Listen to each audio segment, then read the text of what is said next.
Hello everyone. Welcome to Mission for Excellence.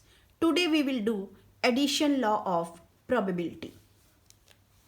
So if A and B are two events, if A and B are two events, any two events, then the probability of A union B, A union B is written as probability of A or B. Union means or, either A or B.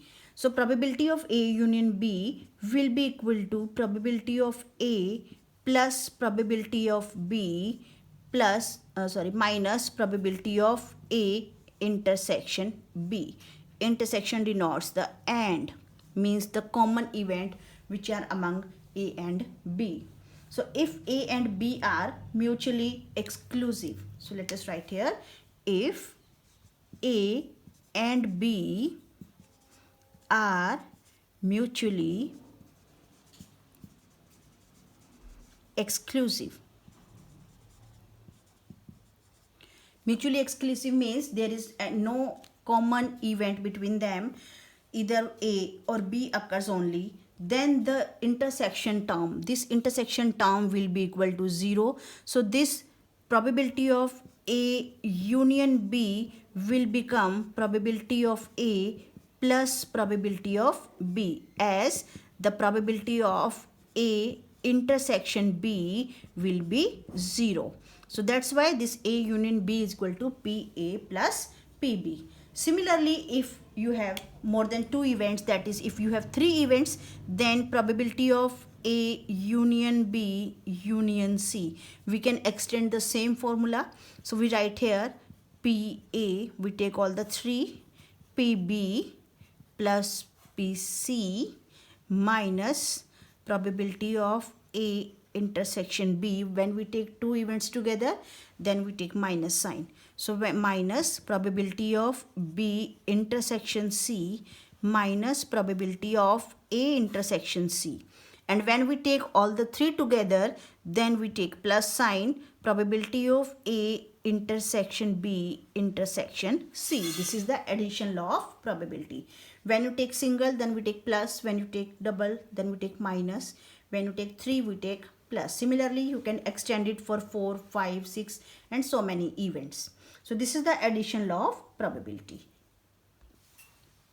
Let us do now conditional probability.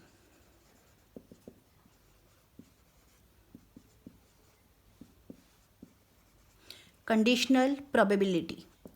Conditional probability means when the occurrence of any event is complete, after that the second event occurs, means the occurrence of a event depends on the occurrence of the previous event. Means कि अगर एक बार एक event complete हो जाए, उसके बाद अगर उसी के अकॉर्डिंग सेकंड इवेंट अकर हो, तो हम उसे कहते हैं कंडीशनल प्रोबेबिलिटी. मतलब दूसरा इवेंट स्टार्ट होने से पहले फर्स्ट इवेंट कंप्लीट होना चाहिए.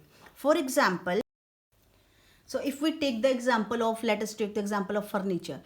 If we want to polish the furniture, then first we have to convert the wood into the furniture. So first is the making, finishing, after that the polishing will be done. So this is known as the conditional process, the conditional probability. So when the one event is complete. So let us define here conditional probabilities. Let A and B are two events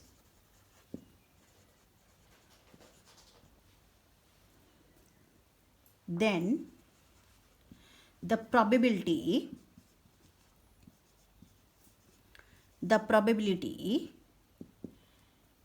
of occurrence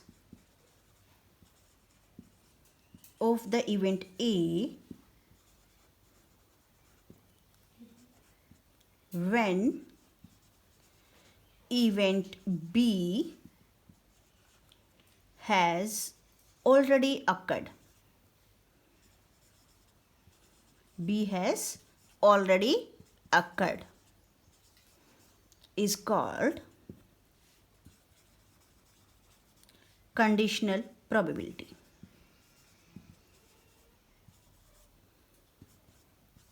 is called conditional probability. It is denoted by probability A by B. We don't call it A by B. We say that it is probability of A given B. Given B means B has already occurred. We are given that B has already occurred. After that we will calculate the probability of A. That's why we will pronounce it as probability of A given B. And this probability of A given B will be equal to probability of A intersection B divided by probability of B. Similarly, if you want to take probability of B given A, probability of B given A means A has already occurred, after that B is occurring, then we take probability of A intersection B divided by probability of A. So when A and B are two independent events. Now let us discuss the case of independent events. Independent events के लिए when A and B are two independent events, then their intersection, probability of A intersection B will be equal to probability of A into probability of B. Then this conditional probability will become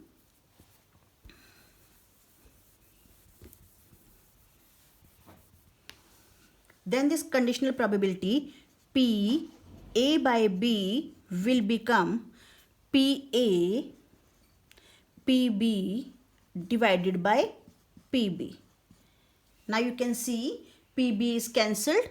So this conditional probability will become A given B will be equal to probability of A. Similarly, the second one, the probability of B given A will become probability of B. That is the case of independent events. So when events are independent, then we take this one, and when events are not independent, then we take probability of A given B as probability of A intersection B by B, and then probability of B given A is probability of A intersection B by probability of A. So we can extend this also when A and B are two independent events.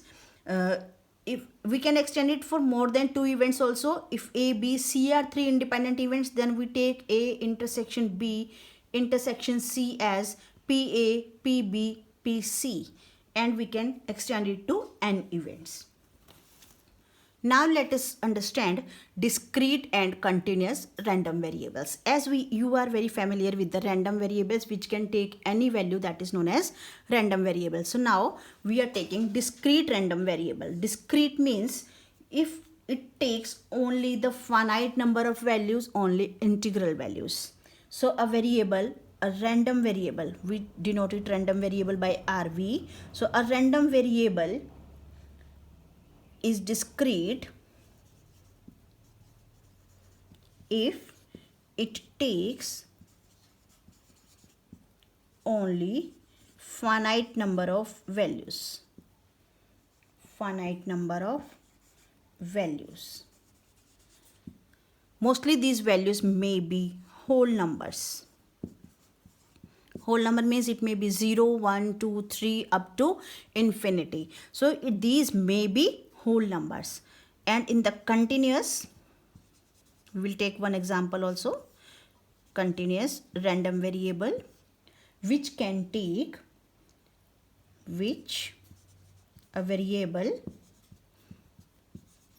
which can take any possible value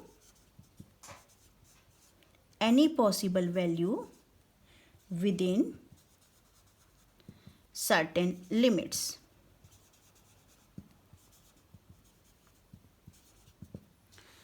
So it has infinite number of values and all these values are real.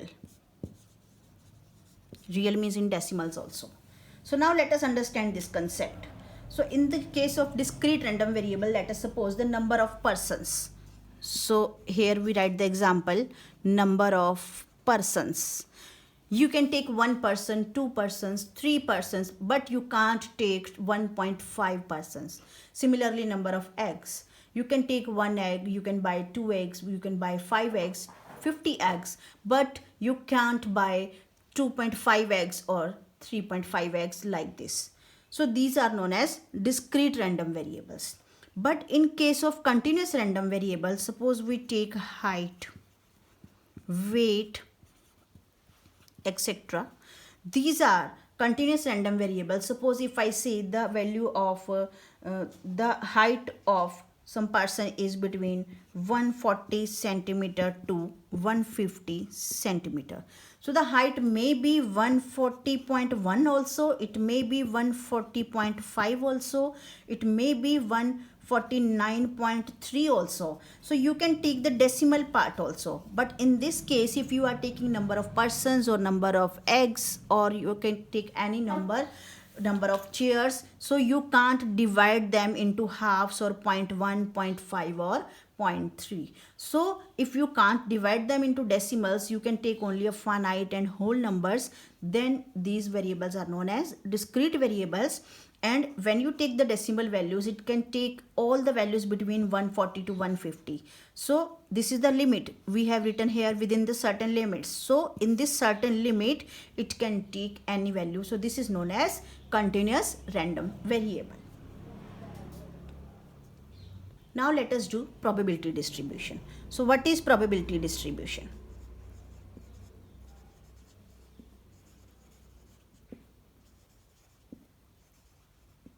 Probability distribution. Suppose x is a random variable.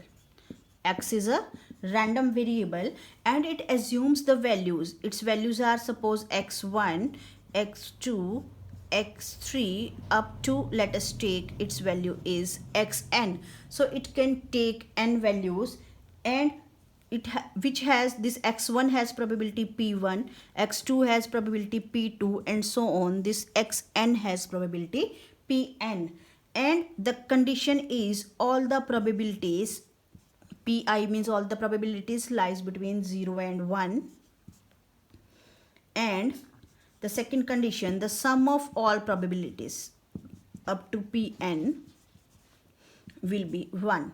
Then if it satisfies these two conditions, then the probability distribution, we denote it at probability distribution as PD. So probability distribution is defined as, if we take all the possible values of x here, and we denote the probability at x. So if we write here x1, x2 up to so on, last value is xn, and here we take probability of x1, that is p1. So we can simply write here also p1 also like this, p1, and we can write here p2 up to pn. Then this is known as probability distribution. It means we have to take all the cases, 0 successes, 1 success, or n up to n we can take variable x, and then find the all the probabilities on all these points, and then all these probabilities collectively are known as probability distribution. So now let us take an example of probability distribution. The question is, find the probability distribution of the number of heads in 3 tosses of a coin. Means a coin is tossed 3 times. So what are the possibility? All the 3 times tail can occur, 1 head or 2 heads or 3 heads. All these are the possibilities. So we will take the probability for all these possibilities. So let us define first the sample space S. So the sample space S means the total number of outcomes, total number of possibilities. So now let us take all the 3 tail can come in all the 3 tosses. First time tail, second time tail, and third time tail. And this is first time tail, second time tail, third time head, then T, H, T, then H, T, T, then T, H, H, H, T, H, H, H, T, and H, H, H. This is the sample space, means these are the total possibilities which can occur. So in the first time, if we tail comes, then the second time tail comes or head comes. Similarly, first time head comes, then second time head comes or tail comes, and it may happen that all the 3 times tail can come or all the 3 times head can come. So now let us take x. So now x denotes the random variable of number of heads, because we have to calculate the probability distribution of number of heads. So now let us take, let x denotes the number of heads, the number of heads. So what are the possibilities for x? X can take value 0, 1, 2 and 3. Means 0 head means all the tails, 1 head means 2 tail and 1 head, 2 heads and 3 heads. So now let us calculate the probability one by one. So first we take for 0 head. 0 head means all the tails. So how many cases are there out of these? 8. 1, 2, 3, 4, 5, 6, 7, 8. Out of these 8. So out of 8, the probability is for the 3 tail is only this 1. So we will take probability at x equal to 0 is 1 by 8, as probability is number of favorable upon total. Favorable upon total. So favorable is only 1, that is 0 head. Similarly, we take for x equal to 1, that is 1 head. So now let us count the number of heads, 1 head cases. This is 1 head case. In the third time head comes, in the second time head comes, and the first time head comes. So there are total 3 cases out of 8. So the probability for x equal to 1 is 3 by 8. Probability at x equal to 2. X equal to 2 means 2 head. Now let us take the case of 2 heads. So 2 heads are in the case of THH, HTH, HHT. So these are the cases of 2 heads. So these are 3 cases out of 8. So again the probability is 3 by 8. So now let us take probability at x equal to 3. Means all the 3 heads. There is only 1 case of all the 3 heads out of 8. So the probability at x equal to 3 is 1 by 8. So now let us make the probability distribution. So probability distribution, we can make table.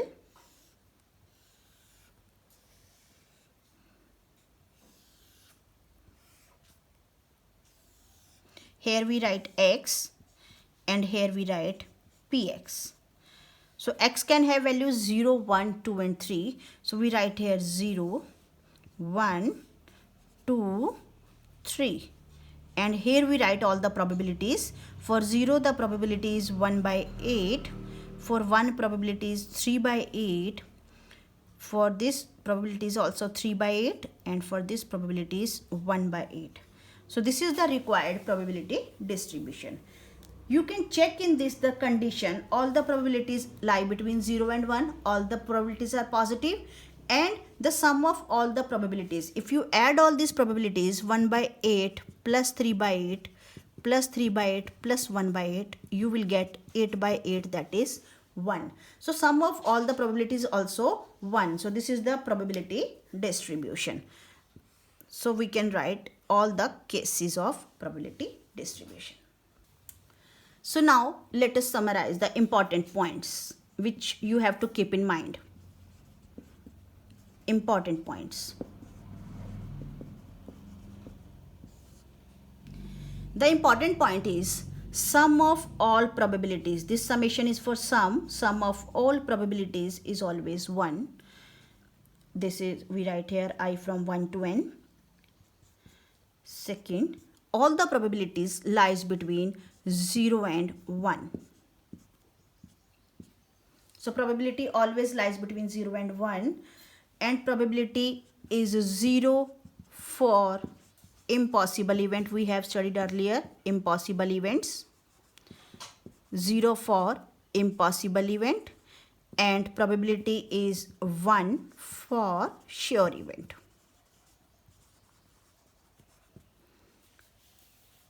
One result we have derived here, conditional probability of A given B is equal to probability of A intersection B by probability of B. One, we have derived the addition formula, probability of A union B equal to probability of A plus probability of B minus probability of A intersection B. So this is the addition law, this is the conditional probability. If independent event, then this will be probability of A or probability of B. These are the key points. All the probabilities lies between 0 and 1. 0 for impossible and 1 for sure events, and probability is always non-negative. Keep it in mind that all the probabilities are always non-negative. Non-negative means they may be 0 or they may be positive. But in the case of positive, it cannot exceed 1. So all the probabilities must be less than or equal to 1. So these are the main key points. So hope you like the video. If you have not still subscribed my channel, please subscribe it today and click on the bell icon so that you can get the notification about the new video.